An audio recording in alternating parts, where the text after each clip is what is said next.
സ്വാഗതം പ്രിയപ്പെട്ട വോട്ടർമാരെ. ജയിച്ചു പോയതിനു ശേഷം നിങ്ങളുടെ മണ്ഡലത്തിൽ നിങ്ങളുടെ MLA-യെ കണ്ടിട്ടുണ്ടോ? നിയമസഭയിൽ എഴുന്നേറ്റ് നിന്ന് നിങ്ങൾക്കായി ചോദ്യങ്ങൾ ചോദിക്കാറുണ്ടോ? നിയമനിർമ്മാണ പ്രക്രിയയിൽ നിങ്ങളുടെ MLA സജീവമാണോ? MLA എന്തെല്ലാം വികസനം കൊണ്ടുവന്നു? പറഞ്ഞിട്ടും പാലിക്കാത്തത് എന്തെല്ലാമാണ്? 140 മണ്ഡലങ്ങളിലെയും MLA-മാർ ചെയ്തതും ചെയ്യാത്തതുമെല്ലാം നമ്മൾ ഒന്നിച്ച് പരിശോധിക്കാൻ പോവുകയാണ്. ഇത് ന്യൂസ് മലയാളത്തിന്റെ പുതിയ തെരഞ്ഞെടുപ്പ് പരിപാടി. പേരറിയാമല്ലോ, ഹലോ MLA, പറഞ്ഞേ പറ്റൂ. ഓരോ മണ്ഡലത്തിലെയും തദ്ദേശ സ്ഥാപനങ്ങളിലെ നിലവിലെ രാഷ്ട്രീയ ചിത്രം എന്താണ്? വരാനിരിക്കുന്ന തദ്ദേശ തെരഞ്ഞെടുപ്പിൽ അതെങ്ങനെ മാറാം? മാറുന്നതും മറിയുന്നതും അടുത്ത നിയമസഭാ തെരഞ്ഞെടുപ്പിനെ ഏതു വിധത്തിൽ ബാധിക്കുമെന്നെല്ലാം നമ്മൾ അതിസൂക്ഷ്മമായി ആഴത്തിൽ വിശകലനം ചെയ്യുകയാണ്. 140 നിയമസഭാ മണ്ഡലങ്ങളുടെയും രാഷ്ട്രീയ ജാതകം നൂലിഴ വിടർത്തി പരിശോധിക്കുന്ന സമഗ്ര മണ്ഡല വിശകലന പരിപാടിയിലേക്ക് സ്വാഗതം. ഹലോ MLA, പറഞ്ഞേ പറ്റൂ.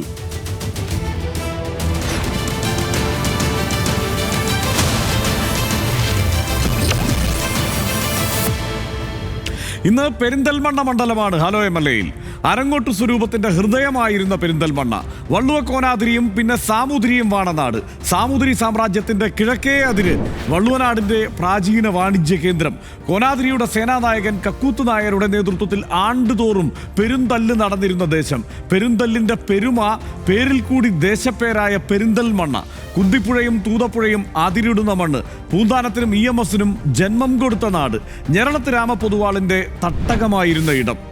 രൂപീകരണ കാലത്ത് അവിഭക്ത കമ്മ്യൂണിസ്റ്റ് പാർട്ടിയെ തുണച്ച പെരിന്തൽമണ്ണയിൽ പിന്നീട് ഇന്ത്യൻ യൂണിയൻ മുസ്ലിം ലീഗിന്റെ വേരോടി ഉറച്ചു. ലീഗിന്റെ കോട്ടയെങ്കിലും ഇടതിനും കരുത്തുള്ള സ്ഥലം. കഴിഞ്ഞ അസംബ്ലി തെരഞ്ഞെടുപ്പിൽ ഏറ്റവും ശക്തവും വാശിയേറിയതുമായ പോരാട്ടം നടന്ന മണ്ഡലമാണിത്. കഴിഞ്ഞ തെരഞ്ഞെടുപ്പിൽ CPIM-ന്റെ സ്വതന്ത്രൻ നിന്നിട്ടും വെറും 38 വോട്ടുകളുടെ മാത്രം ഭൂരിപക്ഷത്തിലാണ് നജീബ് കാന്തപുരം ഇവിടെ വിജയിച്ചത്. പിന്നാലെ ഫലപ്രഖ്യാപനം കോടതി കയറി. 2024 ഓഗസ്റ്റിൽ മാത്രമാണ് നജീബ് കാന്തപുരത്തിന്റെ വിജയം ശരിവച്ച് ഹൈക്കോടതി വിധി പ്രഖ്യാപിച്ചത്. തീവാറും പോരാട്ടത്തിൽ കോട്ടകാത്ത നജീബ് കാന്തപുരം MLA ഇന്ന് ന്യൂസ് മലയാളം സ്റ്റുഡിയോയിൽ അതിഥിയായി എത്തുന്നു. ചന്ദ്രിക ദിനപത്രത്തിൽ ദീർഘനാൾ പ്രവർത്തിച്ച മാധ്യമ പ്രവർത്തകനാണ്. MSF-ലൂടെ രാഷ്ട്രീയ പ്രവേശം, എഴുത്തുകാരൻ, ഗാനരചയിതാവ്, അങ്ങനെ പല മേഖലകളിലും പ്രശസ്തനാണ് നജീബ് കാന്തപുരത്തോട് നമുക്കിന്ന് ചോദ്യങ്ങളുണ്ട്. അതിനു മുമ്പ് മണ്ഡലത്തിന്റെ വിശദ ചിത്രം പരിശോധിക്കേണ്ടതുമുണ്ട്. മുമ്പ് പെരിന്തൽമണ്ണ നിയമസഭാ മണ്ഡലം ആരെയെല്ലാം പിന്തുണച്ചു? കഴിഞ്ഞ തെരഞ്ഞെടുപ്പുകളിലെ ട്രെൻഡുകൾ എങ്ങനെയായിരുന്നു? ആ കണക്കുകളിൽ നിന്ന് നമുക്ക് ചിലതെല്ലാം കണക്കുകൂട്ടി നോക്കാം. കാണാം മണ്ഡല ചിത്രം.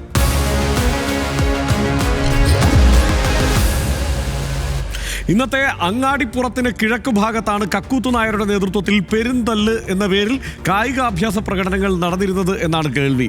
പെരുന്തല്ല് നടന്നു വന്നിരുന്ന നാടാണ് പിന്നീട് പെരിന്തൽമണ്ണയായതെന്ന് നേരത്തെ ഞാൻ പറഞ്ഞല്ലോ. അതേക്കുറിച്ച് വിശദമായി നിങ്ങളൊക്കെ ഒന്ന് സെർച്ച് ചെയ്ത് പഠിക്കണം കേട്ടോ. എന്തായാലും മണ്ഡലം രൂപീകൃതമായത് മുതലുള്ള സാഹചര്യം എങ്ങനെയാണെന്ന് പരിശോധിക്കാം. 1957-ലാണ് ഈ പെരിന്തൽമണ്ണ നിയമസഭാ മണ്ഡലം രൂപീകൃതമാകുന്നത്. ആദ്യ പ്രതിനിധി P. ഗോവിന്ദൻ നമ്പ്യാരായിരുന്നു. CPI-യുടെ പ്രതിനിധിയാണ് ആദ്യ തവണ ഇവിടെ നിന്ന് വിജയിച്ചു വരുന്നത്. പക്ഷെ പിന്നീട് ചരിത്രം നോക്കിയാൽ UDF-നെയാണ് കൂടുതൽ കാലം പിന്തുണച്ചിട്ടുള്ളത്. 11 തവണ UDF-നെ ഈ മണ്ഡലം പിന്തുണച്ചിരിക്കുന്നു എന്നുള്ളതാണ്. LDF 4 തവണയും അവിടെ നിന്ന് വിജയിച്ചിട്ടുണ്ട്. 1967-ൽ പാലോളി മുഹമ്മദ് കുട്ടിയിലൂടെ CPIM-ന് അവിടെ വിജയം ഉണ്ടായിട്ടുണ്ട്. 1980 മുതൽ 2006 വരെ നാലകത്ത് സൂപ്പി ആയിരുന്നു മുസ്ലിം ലീഗിന്റെ MLA ആയി അവിടെ നിന്ന് വിജയിച്ചു വന്നത്.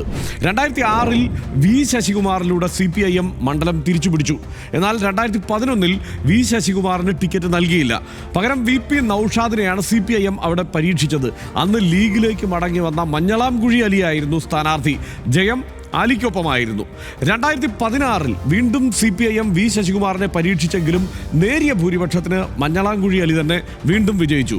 ഇതോടെ 2021-ൽ സ്വതന്ത്രനായ KPM മുസ്തഫയെയാണ് മത്സരിപ്പിച്ചത്. ശക്തമായ മത്സരത്തിനൊടുവിൽ വെറും 38 വോട്ടുകൾക്ക് നജീബ് കാന്തപുരം അവിടെ വിജയിച്ചു വന്നു എന്നുള്ളത് ചരിത്രം. ഇനി ചരിത്രം ഇങ്ങനെ നോക്കുകയാണെങ്കിൽ ലീഗിന്റെ ഉറച്ച കോട്ടയായി തന്നെയാണ് നമുക്ക് പെരിന്തൽമണ്ണയെ വിശേഷിപ്പിക്കാം. കാരണം 11 തവണ UDF വിജയിച്ചു വന്ന മണ്ഡലമാണ്. പക്ഷേ സമീപകാലത്തെ കണക്കുകൾ മൊത്തത്തിൽ പരിശോധിച്ചാൽ അങ്ങനെയല്ല. മണ്ഡലത്തിൽ ഇടതുമുന്നണി കരുത്താർജിച്ചിട്ടുണ്ട്.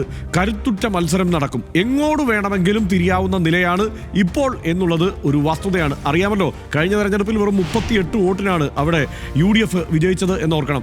കഴിഞ്ഞ നിയമസഭാ തെരഞ്ഞെടുപ്പിലെ വോട്ട് നിലയാണ് ഇപ്പോൾ നമുക്ക് മുന്നിലുള്ളത്.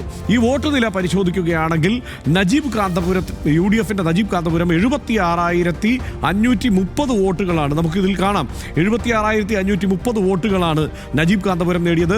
46.21% വോട്ടുകളാണ് നജീബ് കാന്തപുരം നേടിയത്. KPM മുസ്തഫ ആവട്ടെ ഇടതുമുന്നണിക്ക് വേണ്ടി 76,491 വോട്ടുകൾ, 92 വോട്ടുകൾ, 76,492 വോട്ടുകൾ KPM മുസ്തഫയ്ക്ക് പിടിക്കാനായി. 46.19% വോട്ടുകളാണ് KPM മുസ്തഫ പിടിച്ചത്. സുചിത്ര NDA സ്ഥാനാർത്ഥിയാണ്. NDAക്ക് വേണ്ട വലിയ സ്വാധീനമുള്ള മണ്ഡലമല്ല അത്. എന്നാലും സുചിത്ര 8,021 വോട്ടുകൾ പിടിച്ചു. 4.84% വോട്ടാണ് നേടിയത്. അങ്ങനെ ഭൂരിപക്ഷം 38 വോട്ടുകൾ എന്നതാണ് അവസ്ഥ. ഒരു മുനിസിപ്പാലിറ്റിയും 6 പഞ്ചായത്തുകളുമാണ് ആ മണ്ഡലത്തിലുള്ളത് എന്ന് നമുക്കറിയാം.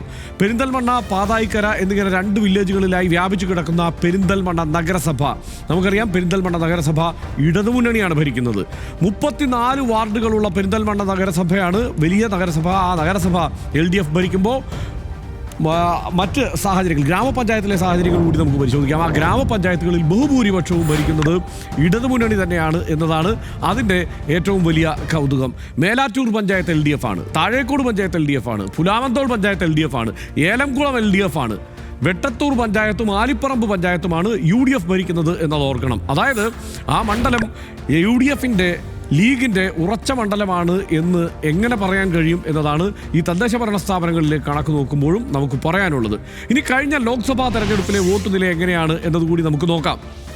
E.T. മുഹമ്മദ് ബഷീറും V. വസീഫും ഡോക്ടർ അബ്ദുൾ സലാമും മത്സരിച്ച തെരഞ്ഞെടുപ്പിൽ വലിയ ഭൂരിപക്ഷത്തിനാണ് E.T. മുഹമ്മദ് ബഷീർ ജയിച്ചത്. അതായത് ഇടതുമുന്നണിയെ ഈ നിലയ്ക്ക് തദ്ദേശ ഭരണ സ്ഥാപനങ്ങളിലേക്ക് പിന്തുണയ്ക്കുന്ന 38 വോട്ടിൻ്റെ മാത്രം പരാജയം ഏറ്റുവാങ്ങാൻ തക്കവണ്ണം കരുത്തോടെ ഇടതുമുന്നണിയെ ആ മണ്ഡലത്തിൽ നിലനിർത്തിയ ഒരു മണ്ഡലമാണത്. പക്ഷേ ആ മണ്ഡലം പാർലമെൻറ്റ് തെരഞ്ഞെടുപ്പ് വരുമ്പോഴത്തേക്ക് സ്ഥിതി മൊത്തത്തിൽ മാറിയിരിക്കുന്നു. 54.6% വോട്ട് UDFന് E.T. മുഹമ്മദ് ബഷീറിന് നേടാൻ കഴിഞ്ഞിരിക്കുന്നു. അതേസമയം LDFന് 58,520 വോട്ടുകളോടെ 37% വോട്ട് മാത്രമേ LDFന് നേടാൻ കഴിയുന്നുള്ളൂ എന്നുള്ള അവസ്ഥയുണ്ട്. 37.45%. ഇനി NDAക്ക് 10,486 വോട്ടുകളോടെ 6.7% വോട്ട്, അതായത് 2% വോട്ട് ഏതാണ്ട് വർദ്ധിപ്പിക്കാവുന്ന തരത്തിലേക്ക് പാർലമെന്റിൽ NDAക്കും അവിടെ അവരുടെ സാന്നിധ്യം കാഴ്ചവെക്കാൻ കഴിഞ്ഞിട്ടുണ്ട് എന്നുള്ളതാണ്. വലിയ ഭൂരിപക്ഷം അല്ലെങ്കിൽ വലിയ ലീഡ് ആ നിയമസഭാ മണ്ഡലത്തിൽ UDFന് നേടാൻ പാർലമെന്റ് തെരഞ്ഞെടുപ്പിൽ കഴിഞ്ഞു. നമുക്കറിയാം പാർലമെന്റ് തെരഞ്ഞെടുപ്പിൽ കേരളത്തിലെ സെനാരിയോ മൊത്തത്തിൽ വേറെയാണ്. അതിൻ്റെ പ്രകടമായ ഒരു ചിത്രം നമുക്ക് പെരിന്തൽമണ്ണ മണ്ഡലത്തിലും കാണാൻ കഴിയും. ഇനി MLA മണ്ഡലത്തിൽ നടത്തിയ പ്രവർത്തനങ്ങളെക്കുറിച്ച് നേരിട്ട് ചോദിക്കാനും അത് നിലവിലെങ്ങനെ പോകുന്നു എന്നെല്ലാം അറിയാനുമുള്ള സമയമാണ്. പറഞ്ഞേ പറ്റൂ.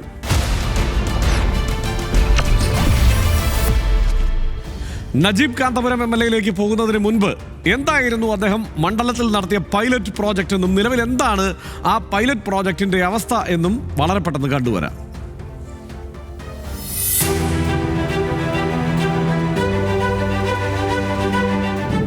എന്ന പേരിൽ 3 വർഷം മുൻപ് ആരംഭിച്ച വിദ്യാഭ്യാസ പദ്ധതികൾ 50 വർഷം മുന്നിൽ കണ്ടുള്ളതാണെന്നാണ് നജീബ് കാന്തപുരം MLA വ്യക്തമാക്കുന്നത്. നോളജ് റിസോഴ്സ് എംപവർമെന്റ് ആക്ടിവിറ്റീസ് എന്നാണ് ക്രിയയുടെ പൂർണ്ണരൂപം. വിദ്യാഭ്യാസം, ആരോഗ്യം, നൈപുണ്യ വികസനം, സ്ത്രീ സുരക്ഷ, ദളിത് പിന്നോക്ക വിഭാഗങ്ങളുടെ വികസനം, വയോജന സംരക്ഷണം എന്നിവ പദ്ധതിയുടെ ഭാഗമാണ്.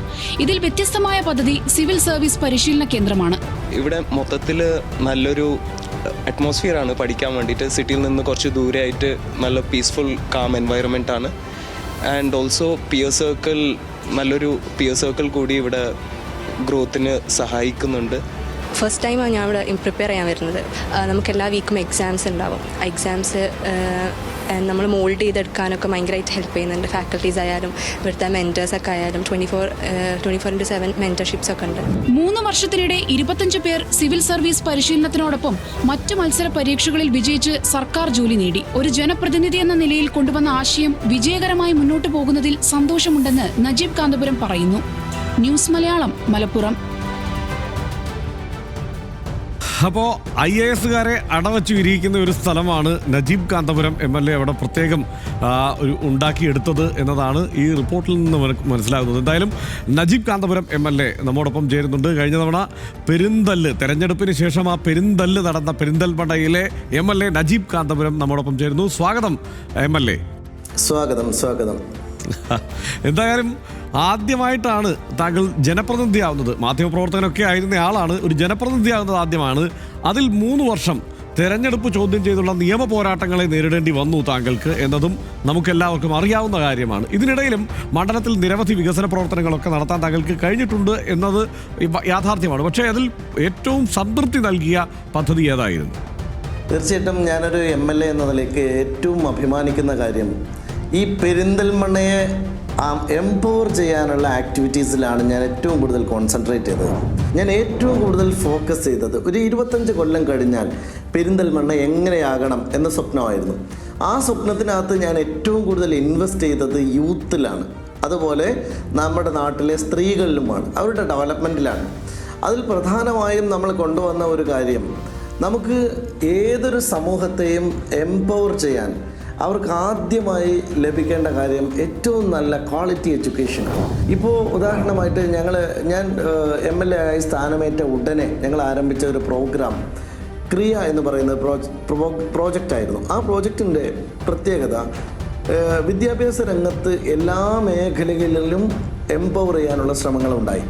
അതിൻ്റെ ഭാഗമായി LSS പരീക്ഷ മുതൽ LSS, USS, NOMS തുടങ്ങി മത്സര പരീക്ഷകൾ മുഴുവനും കുട്ടികളെ പ്രാപ്തമാക്കുന്ന തരത്തിലേക്ക് ആദ്യത്തെ ഒരു ഇൻ്റർവെൻഷൻ ഉണ്ടായി. നിങ്ങൾക്ക് ഏതെങ്കിലും തരത്തിലുള്ളൊരു മാറ്റം ഒരു നാട്ടിൽ ഉണ്ടാക്കണമെങ്കിൽ അത് മനുഷ്യൻ്റെ ജീവിത രീതിയിൽ നിന്ന് ഒരു പടിയെങ്കിലും അവരെ ഉയർത്താൻ നമുക്ക് കഴിയണം. അങ്ങനെ നമുക്ക് ഉയർത്താൻ കഴിയണമെങ്കിൽ നമുക്ക് അവിടെ വരേണ്ട ഏറ്റവും വലിയ മാറ്റം, ഏറ്റവും നല്ല വിദ്യാഭ്യാസം ഏറ്റവും പാവപ്പെട്ട കുട്ടികൾക്ക് കൂടി എല്ലാവർക്കും വിദ്യാഭ്യാസം ലഭ്യമാകുന്ന ഒരു സ്ഥിതി ഉണ്ടാവണം എന്നത് അക്കാര്യത്തിൽ സംശയമൊന്നുമില്ല. മാത്രമല്ല, പൊതുവെ മുമ്പത്തേതുപോലെയല്ല മലപ്പുറം ജില്ല വിദ്യാഭ്യാസ രംഗത്ത് ഏറെ മുന്നിട്ട് നിൽക്കുന്ന സാഹചര്യം കൂടിയുണ്ട്. എന്തായാലും പൈലറ്റ് പ്രോജക്റ്റായി MLA മുന്നോട്ട് വയ്ക്കുന്നത് ക്രിയ എന്ന ഈ സിവിൽ സർവീസ് കോച്ചിങ് സെൻ്റർ ആണെന്നുള്ളത് നമുക്കറിയാമല്ലോ, നമ്മളതിൻ്റെ സ്റ്റോറിയും കണ്ടു. മാത്രമല്ല, അത് ക്രിയ ആ സിവിൽ സർവീസ് കോച്ചിങ്ങിൽ മാത്രമല്ല അതിനപ്പുറം വിപുലമായ ഒരു തലത്തിൽ നിൽക്കുന്നു എന്നതുകൂടിയാണ് അദ്ദേഹം വിശദീകരിച്ചത്. അത് നമ്മൾ തീർച്ചയായും അംഗീകരിക്കേണ്ടത് തന്നെയാണ്. അഭിനന്ദനാർഹമായ നേട്ടമാണ് ക്രിയയിലൂടെ കൈവരിച്ചത്. ഇതല്ലാതെ മനസ്സിൽ കണ്ട വലിയ പദ്ധതി ആ മണ്ഡലത്തിന് വേണ്ടി എന്തെല്ലാമായിരുന്നു? അത് സദ്ഗ്രാമം എന്ന് പറയുന്നൊരു പ്രോജക്റ്റാണ്. അതിൻ്റെ ജീവിതത്തിലെ തന്നെ ഒരു വലിയ സ്വപ്നമാണ്. കാരണം അത് നമ്മൾ പലപ്പോഴും കോളനി എന്ന് പറയുന്നത്, ഞാൻ ജില്ലാ പഞ്ചായത്ത് മെമ്പറായിരിക്കുമ്പോൾ എനിക്കൊരു അനുഭവം ഉണ്ടായി. ഞാനൊരു സ്കൂളിൽ ഒരു വിസിറ്റിന് ശേഷം അവിടുത്തെ ടീച്ചേഴ്സിനെ എല്ലാവരെയും വിളിച്ച് അവിടുത്തെ റിസൾട്ടിനെ കുറിച്ച് സംസാരിക്കുമ്പോൾ അവിടുത്തെ പ്രിൻസിപ്പൽ വളരെ അവരൊരു ആലോചിച്ച് പറഞ്ഞതൊന്നും ആയിരിക്കില്ല, പക്ഷെ അവർ പറഞ്ഞു നമ്മുടെ സ്കൂളിൻ്റെ റിസൾട്ട് കുറയാൻ കാരണം കോളനിയിലെ കുട്ടികളുള്ളത് കൊണ്ടാണ്.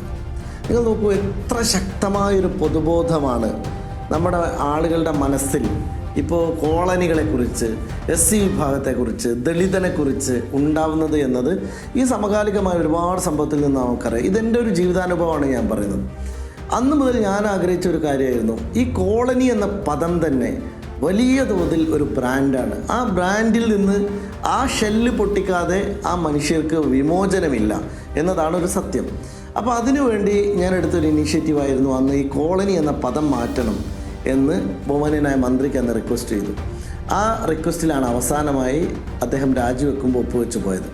ഞങ്ങൾ ആ കോളനി എന്ന പദം നേരത്തെ ഉപേക്ഷിച്ചവരാണ്. എൻ്റെ നിയോജകമണ്ഡലത്തിൽ കോളനി എന്ന് ഉപയോഗിക്കാൻ പാടില്ലെന്നും പകരം സദ്ഗ്രാമം എന്ന് ഉപയോഗിക്കണമെന്നും ഞാൻ ആവശ്യപ്പെടുകയും അങ്ങനെ സദ്ഗ്രാമങ്ങളിലേക്ക് ഞങ്ങൾ ഇറങ്ങുകയും ചെയ്തു. അവിടെ കണ്ട ഏറ്റവും വലിയ കാഴ്ച എന്ന് പറയുന്നത് ഞെട്ടിക്കുന്ന കാഴ്ചകളാണ്. ഇപ്പോഴും നമ്മൾ വിചാരിക്കുന്നതിൽ നിന്ന് വളരെ വിഭിന്നമായി നൂറുകണക്കിന് ആളുകൾക്ക് കക്കൂസ് പോലും ഇല്ലാത്ത കുടുംബങ്ങളുണ്ട്. വീട് ചോർന്നൊലിക്കുന്ന വെറും ഷീറ്റ് വലിച്ചു കെട്ടിയ വീടുകളുണ്ട്. അപ്പോൾ അത്തരം മനുഷ്യരെ എങ്ങനെ നമുക്ക് മാറ്റാൻ കഴിയും?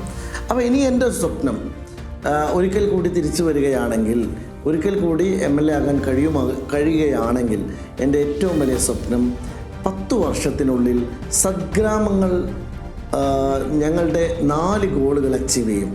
അതിലൊന്നാമത്തെ ഗോൾ എഡ്യൂക്കേഷൻ. അപ്പോൾ എന്തായാലും അടുത്ത തവണ കൂടി MLA ആവാൻ കഴിഞ്ഞാലുള്ള പദ്ധതികൾ ഇപ്പോഴും താങ്കളുടെ കയ്യിലുണ്ട് എന്ന് വ്യക്തമാകുന്നു. എന്തായാലും MLAയോട് ചോദ്യങ്ങൾ ചോദിക്കാനായി ഒരു അതിഥി കൂടി എത്തിയിട്ടുണ്ട്. DYFI മലപ്പുറം ജില്ലാ സെക്രട്ടറി K.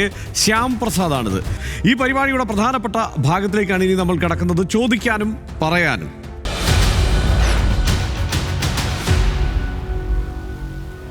കന്നി MLA ആയ നജീബ് കാന്തപുരത്തിന്റെ പ്രവർത്തനങ്ങളെക്കുറിച്ചുള്ള വിമർശനങ്ങളും പോരായ്മകളും കൂടി നമുക്ക് അറിയണമല്ലോ. അത് ചൂണ്ടിക്കാണിക്കുന്നതിനും ചോദ്യങ്ങൾ തൊടുക്കുന്നതിനും DYFI മലപ്പുറം ജില്ലാ സെക്രട്ടറി K. ശ്യാം പ്രസാദാണ് ഉള്ളത്. ശ്യാം പ്രസാദിന്റെ ചോദ്യങ്ങളാണ് നമുക്കൊപ്പം ഉള്ളത്. ശ്യാം പ്രസാദിന്റെ ആദ്യത്തെ ചോദ്യത്തിലേക്ക്. പെരിന്തൽമണ്ണ മണ്ഡലത്തിലെ ഒരു ജനപ്രതിനിധി എന്ന നിലയിൽ എന്ത് എടുത്തു പറയാവുന്ന ഒരു വലിയ വികസന പ്രവർത്തനമാണ് ഈ മണ്ഡലത്തിൽ ഈ സ്ഥലം MLAക്ക് കൊണ്ടുവരാൻ സാധിച്ചിട്ടുള്ളത്? അതായത് എന്ത് വികസന പ്രവർത്തനമാണ് കൊണ്ടുവന്നത്? നേരത്തെ MLA പറഞ്ഞത് ക്രിയയും സംഗ്രാമവും, അത് അങ്ങനെ നേരിട്ട് മണ്ഡലത്തിൽ പ്രകടമായി നേരിട്ട് കാണാൻ കഴിയുന്ന ഒരു വലിയ വികസന പ്രവർത്തനമല്ലല്ലോ, മറ്റെന്താണ് കൊണ്ടുവന്നത്? ഒരു MLA എന്ന നിലയിൽ ഞാൻ റോഡ് വികസനത്തിനും മറ്റെല്ലാ കാര്യങ്ങൾക്കും എൻ്റെ പരിമിതമായ ഫണ്ടിൽ നിന്നുകൊണ്ട് ചെലവഴിക്കുകയും അത് വളരെ ജനാധിപത്യപരമായി എല്ലാ പഞ്ചായത്തിലും വീതിച്ചു കൊടുക്കുകയും അവിടെ ഒരുപാട് റോഡ് വികസന പ്രവർത്തനങ്ങൾ നടക്കുകയും ചെയ്യുന്നതോടൊപ്പം എൻ്റെ ഏറ്റവും പ്രസ്റ്റീജിയസായി ഈ നാടിന് സമ്മാനിച്ചിട്ടുള്ളൊരു കാര്യം IAS അക്കാഡമി എന്ന് പറയുന്ന ഒരു വലിയ ഇൻസ്റ്റിറ്റ്യൂട്ട്, കേരളത്തിൽ തന്നെ ഇതുവരെ ഇല്ലാത്ത ഒരു സംവിധാനം ഈ പെരിന്തൽമണ്ണക്ക് അഭിമാനകരമായി ഇതിനെ കേരളത്തിൻ്റെ ഒരു നോളജ് ക്യാപിറ്റലാക്കാൻ പറ്റുന്ന തരത്തിലേക്ക് കൊണ്ടുവരാൻ സാധിച്ചു. IAS അക്കാഡമി തന്നെയാണ് ഏറ്റവും വലിയ, പെരിന്തൽമണ്ണയെ പോലെ ഒരു സ്ഥലത്ത് ഒരു IAS അക്കാഡമി സ്ഥാപിച്ചു എന്നതാണ് ഏറ്റവും വലിയ നേട്ടമായി പറയുന്നത്. അടുത്ത ചോദ്യത്തിലേക്ക്. ഓരോടം പാലം മാനത്തുമംഗലം ബൈപ്പാസ് നടപ്പിലാക്കുന്നതിനു വേണ്ടി 4 വർഷം പിന്നിട്ടു അങ്ങ് MLA ആയിട്ട്. ഈ 4 വർഷത്തിനിടയ്ക്ക് ഈ ബൈപ്പാസ് പദ്ധതി നടപ്പിലാക്കുന്നതിനു വേണ്ടി ഒരു ജനപ്രതിനിധി എന്ന നിലയിൽ എന്ത് ഇടപെടലാണ് അങ്ങ് ഒരു ബൈപ്പാസ് ഏത് മണ്ഡലത്തിലേക്ക് പോയാലും പ്രധാനപ്പെട്ട മണ്ഡലങ്ങളിലൊക്കെ ഈ നഗര കേന്ദ്രീകൃത മണ്ഡലങ്ങളിലാണെങ്കിലും ഗ്രാമങ്ങളിലാണെങ്കിലും ഇപ്പോൾ കേരളത്തിൽ എല്ലായിടത്തും ചോദിക്കാനുള്ള ഒരു ചോദ്യമാണ്, എന്തായി ഞങ്ങളുടെ ബൈപ്പാസ് എന്ന്? എന്തായി പെരിന്തൽമണ്ണയുടെ ബൈപ്പാസ്? ശ്യാമയോട് ചോദിച്ച ചോദ്യത്തിന് ഏറ്റവും പ്രധാനപ്പെട്ട ഉത്തരം ഞങ്ങളെല്ലാവരും ചേർന്ന് നടത്തിയൊരു പ്രവർത്തനം ശ്യാമ ഓർക്കുന്നുണ്ടാകും.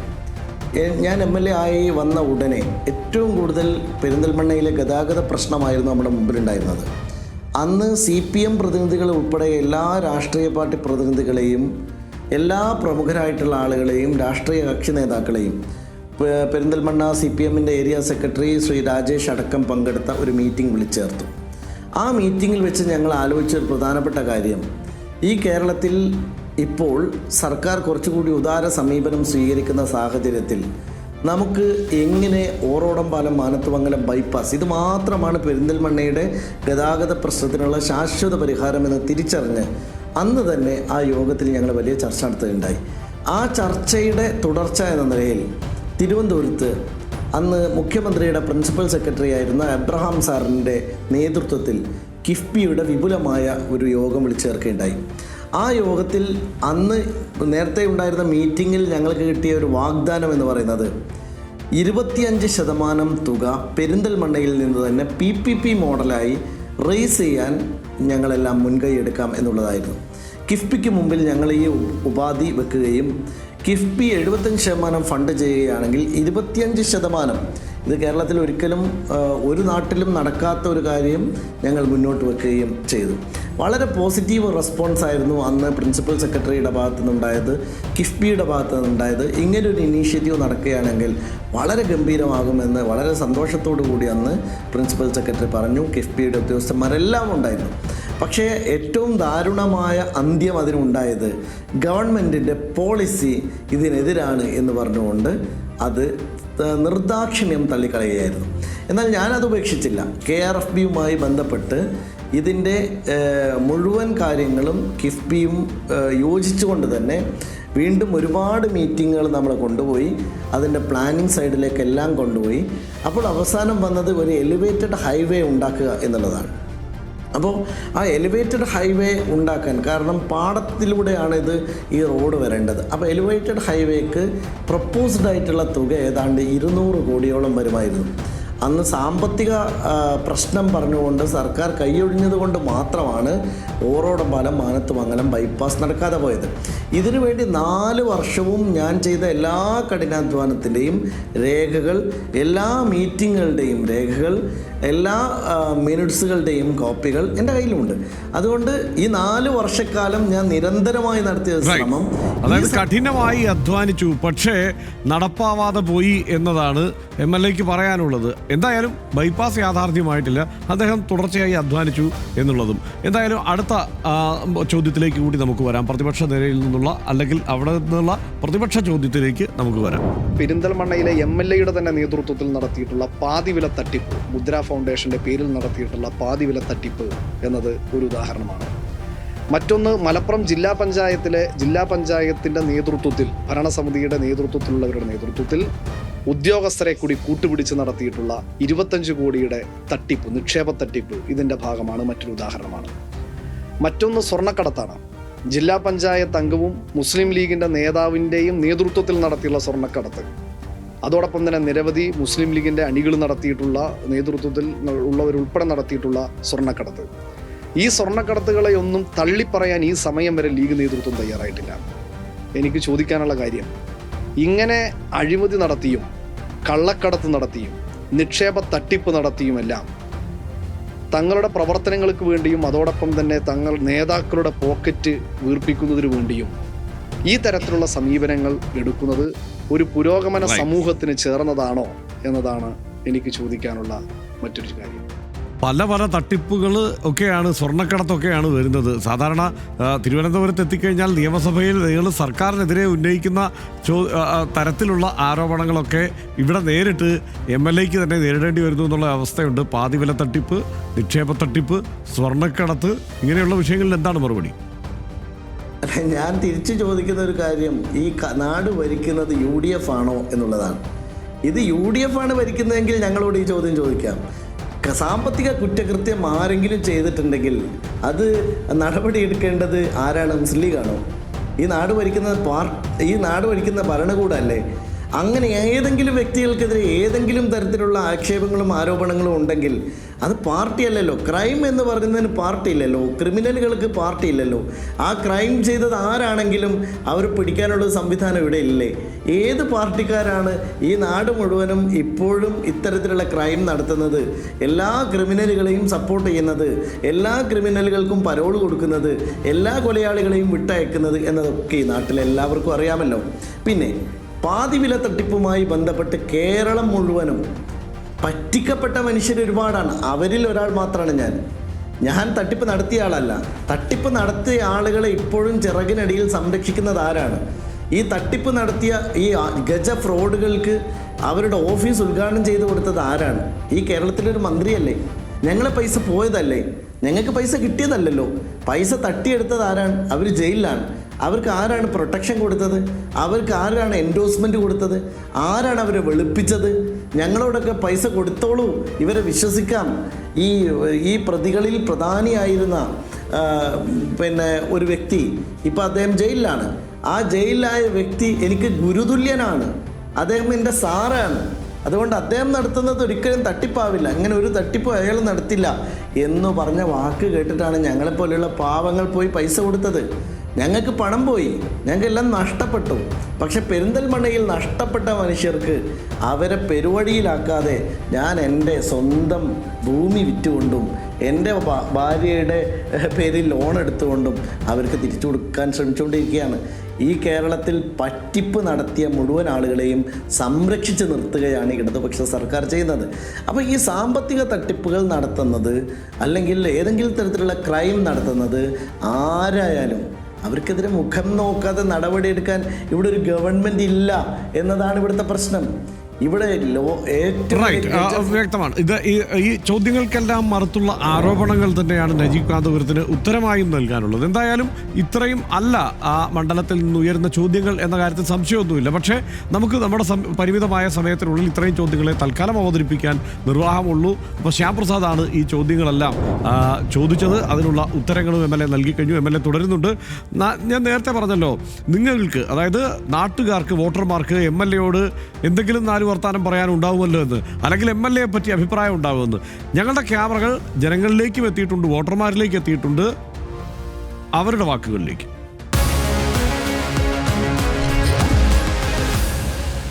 MLAയെ പറ്റി വലിയ ആൾക്കാരെ കുറ്റമൊന്നും പറയണില്ല, പൊതുവായിട്ട് വലിയ കുഴപ്പമില്ലാതെ പറയുന്നുണ്ട്. പക്ഷെ അവരെ കാര്യങ്ങൾക്ക് മാത്രമേ ഉള്ളൂ, വേറൊന്നുമില്ല. അവർക്ക് വേണ്ടപ്പെട്ട ഒരു കാര്യം ചെയ്യുന്നുണ്ട്, അത്രേ ഉള്ളൂ. റോഡിൻ്റെ അങ്ങനെ കുറച്ച് കാര്യങ്ങളിൽ ആൾ ഒന്നുകൂടി ശ്രദ്ധ വെച്ചാൽ അടുത്ത പ്രാവശ്യം ആൾ നിൽക്കുകയാണെങ്കിൽ ഉഷാറായി വിജയിക്കും. കുറേ പുരോഗമനങ്ങളൊക്കെ ഉണ്ടായിട്ടുണ്ട്. കുറച്ച് ബുദ്ധിമുട്ടുകൾ വെച്ചാൽ ഇപ്പോൾ പാർട്ടിൻ്റെ പ്രശ്നം തന്നെ ഉള്ളൂ, അങ്ങാടിപ്പുറത്തിൻ്റെ ഭാഗത്തൂടെയുള്ള പ്രശ്നം തന്നെ ഉള്ളൂ. കാര്യമായിട്ട് കുഴപ്പമൊന്നും കാണാനില്ല. 5 വർഷത്തെ പ്രവർത്തനം എന്ന് പറഞ്ഞു കഴിഞ്ഞാൽ ഇവിടെ ഇപ്പോൾ കൂടുതലായിട്ടൊന്നും ഇപ്പോൾ ഈ 5 വർഷം കൊണ്ട് ഉണ്ടായിട്ടില്ല. ഇവിടെ മെയിനായിട്ട് ഇവിടെ തീരേണ്ട കാര്യം ഇപ്പോൾ ഈ അങ്ങാടിപ്പുറം ബ്ലോക്കാണ്. ഇപ്പം സമയം 4:30. ഇപ്പം പോയി നോക്കിയാൽ കാണാം. എങ്ങനെയായാലും ആ പാലം കിടക്കണമെന്നുണ്ടെങ്കിൽ ഒരു 5:30 മണിയോ ഒരു മണിക്കൂറാണ് ബ്ലോക്ക് പെട്ട് കിടക്കും. ഇതിനൊക്കെ വലിയ പരിഹാരം ഉണ്ടാകണ്ടേ? വികസനം നിന്നാലിപ്പോൾ വരണപ്പോൾ കുഴപ്പമൊന്നുമില്ല. നമ്മുടെ അഭിപ്രായം കുഴപ്പമൊന്നുമില്ല. പിന്നെ ഇപ്പോൾ ഇവിടെ പൊതുവേ അങ്ങാടിപ്പുറം നാഷണൽ ഹൈവേ അങ്ങനത്തെ ഒരു റോഡ് ഗതാഗതത്തിൻ്റെ ഒരു ചെറിയ ഇതുണ്ട്, ബ്ലോക്കിൻ്റെ ഒരു സീനുണ്ട്. എംഎൽഎനെ കാര്യമായിട്ട് കാണുന്നത് സോഷ്യൽ മീഡിയയിലാണ്. മണ്ഡലത്തിൽ എവിടെയെങ്കിലും ഒരു MLA എന്നുള്ള നിലക്ക് നടത്തിയ എന്തെങ്കിലും പ്രവർത്തനങ്ങളോ ഒന്നും കാര്യമായിട്ട് കാണാനില്ല. MLA ആയിട്ട് ഇവിടെ എന്തെങ്കിലും കൊണ്ടുവന്നു എന്നോ ഒന്നും പറയാനില്ല. ശരിക്കും പറഞ്ഞാൽ ഇപ്പോഴത്തെ കുട്ടികളെ ഭാഷയിൽ പറഞ്ഞാൽ അപ്പോൾ എന്തായാലും ഒരു സമ്മിശ്ര പ്രതികരണമാണ് അങ്ങനെ മണ്ഡലത്തിലെ ജനങ്ങളുടെ ഭാഗത്തു നിന്നുണ്ടായത്. ഒരൊറ്റ ചോദ്യം കൂടിയാണ് നേരിട്ട് പ്രധാനമായും MLAയോട് ചോദിക്കാനുള്ളത്. നജീബ് കാന്തപുരം വീണ്ടും മത്സരിക്കുമോ? മത്സരിച്ചാൽ തന്നെ ഈ കഴിഞ്ഞ തവണത്തെ ഇതുപോലെ 38 വോട്ടിൻ്റെ ഭൂരിപക്ഷം എന്നതിൽ നിന്ന് ഉയർത്താൻ കഴിയുമോ? അല്ല, ഞങ്ങളുടെ പാർട്ടിയാണ് ഒരാൾ എവിടെ മത്സരിക്കണമെന്ന്, എവിടെ തുടരണമെന്ന് എല്ലാം തീരുമാനിക്കുന്നത്. പാർട്ടിയുടെ അസൈൻമെൻറ്റുകൾ മാത്രമാണ് ഇതെല്ലാം. നമ്മളിപ്പോൾ MLA ആവുന്നു എന്ന് പറയുന്നത് പാർട്ടി നമുക്ക് നൽകുന്ന ഒരു അസൈൻമെൻറ്റ് മാത്രമാണ്. പാർട്ടി എന്നെ വീണ്ടും ഇവിടെ മത്സരിപ്പിക്കുകയാണെങ്കിൽ തീർച്ചയായിട്ടും പെരിന്തൽമണ്ണയിൽ ജനങ്ങളുടെ വിശ്വാസം എൻ്റെ കൂടെ ഉണ്ട് എന്ന ഫുൾ കോൺഫിഡൻസ് എനിക്കുണ്ട്. അങ്ങനെ ഒരു സാഹചര്യം ഉണ്ടാവുകയാണെങ്കിൽ നല്ല ഭൂരിപക്ഷത്തിന് ജയിക്കാൻ കഴിയും എന്ന ആത്മവിശ്വാസവും എനിക്കുണ്ട്. റൈറ്റ്. എന്തായാലും വളരെ സന്തോഷം. ഹലോ MLAയിൽ സഹകരിച്ചതിന് വീണ്ടും മത്സരിക്കും എന്ന് തന്നെയാണ് നജീബ് കാന്തപുരത്തിൻ്റെ മറുപടി. അതുകൊണ്ട് തന്നെ മറ്റൊരു സാധ്യത നിലവിൽ ഇല്ല. അങ്ങനെയെങ്കിൽ നജീബ് കാന്തപുരം മത്സരിക്കുകയാണെങ്കിൽ ആരായിരിക്കും അവിടെ ഇടതുമുന്നണിയുടെ സ്ഥാനാർത്ഥി, എതിരാളി എന്നതുകൂടി പരിശോധിക്കണമല്ലോ. വി ശശികുമാർ നിലവിൽ CPIM-ന്റെ ജില്ലാ സെക്രട്ടേറിയറ്റ് അംഗമാണ്. 2006 മുതൽ 2011 വരെ പെരിന്തൽമണ്ണയുടെ MLA കൂടിയായിരുന്നു വി ശശികുമാർ. അദ്ദേഹത്തിന് തന്നെയാണ് ഏറ്റവും പ്രധാനമായി സാധ്യത കൽപ്പിക്കപ്പെടുന്നത്. അദ്ദേഹം അവിടുത്തെ ഒരു ജനകീയ MLA എന്ന നിലയിൽ പേരെടുത്തയാൾ കൂടിയാണ്. അദ്ദേഹത്തിന് തന്നെയാണ് സാധ്യത. നമ്മൾ ഈ പറയുന്നത് സാധ്യതകളാണ് കേട്ടോ. മറ്റൊന്ന് K. ശ്യാംപ്രസാദാണ്. നേരത്തെ ചോദ്യങ്ങൾ ചോദിച്ചല്ലോ. നിലവിൽ DYFIയുടെ മലപ്പുറം ജില്ലാ സെക്രട്ടറിയാണ് ശ്യാംപ്രസാദ്. ശ്യാംപ്രസാദിനും അവിടെ ഒരു സാധ്യത കൽപ്പിക്കപ്പെടുന്നു ഇടതുമുന്നണിയുടെ സ്ഥാനാർത്ഥിയായി വരാൻ. ഈ രണ്ടുപേരുമാണ് ഇപ്പോൾ നമുക്ക് മുന്നിൽ ഉള്ളത്. കഴിഞ്ഞ തവണ വന്നതുപോലെ KPM മുസ്തഫയെ പോലെയുള്ള മറ്റൊരു സ്ഥാനാർത്ഥി വരാനുള്ള സാധ്യത ഇക്കുറി താരതമ്യേന കുറവാണ് എന്നും നമുക്ക് വിലയിരുത്തേണ്ടി വരും ഈ ഘട്ടത്തിൽ. പെരിന്തൽമണ്ണയുടെ രാഷ്ട്രീയ ചരിത്രം, ലീഗിൻ്റെ നെടുങ്കോട്ടയായി നിന്ന കാലം, ഇടതിൻ്റെ ചുവടുറപ്പിച്ചപ്പോഴുള്ള ഇടർച്ച, കഴിഞ്ഞ തെരഞ്ഞെടുപ്പിൽ 38 വോട്ടിൻ്റെ ഫോട്ടോ ഫിനിഷ്, പിന്നെ നജീബ് കാന്തപുരത്തിൻ്റെ മണ്ഡലത്തിലെ ഇടപെടലുകൾ, ഇടതുപക്ഷത്തിൻ്റെ ചോദ്യങ്ങൾ, ജനങ്ങളുടെ പ്രതികരണങ്ങൾ, ഇതൊക്കെ നമ്മൾ കണ്ടു കഴിഞ്ഞു. 1.5 മാസത്തിനകം തദ്ദേശ തെരഞ്ഞെടുപ്പ് വരുന്നു. നിലവിലെ നിലയെല്ലാം മാറി മറിഞ്ഞേക്കാം. അതിനപ്പുറം വരാനിരിക്കുന്ന നിയമസഭാ തെരഞ്ഞെടുപ്പിലെ ട്രെൻഡ് മറ്റൊന്നാകാം. സാധ്യതകളും അഭിപ്രായങ്ങളും തീർപ്പുകളും വിധികളും പ്രവചനങ്ങളും മാറിമറിയാം. അടുത്ത ദിവസം മറ്റൊരു മണ്ഡലത്തിൻ്റെ സമഗ്ര സമ്പൂർണ്ണ ചിത്രം കാണാം. ഹലോ MLAയിൽ ചോദ്യങ്ങൾ കാത്തിരിക്കുന്നു. ഉത്തരം പറഞ്ഞേ പറ്റൂ. നമ്മൾ ഇത് തുടരും. നമസ്കാരം.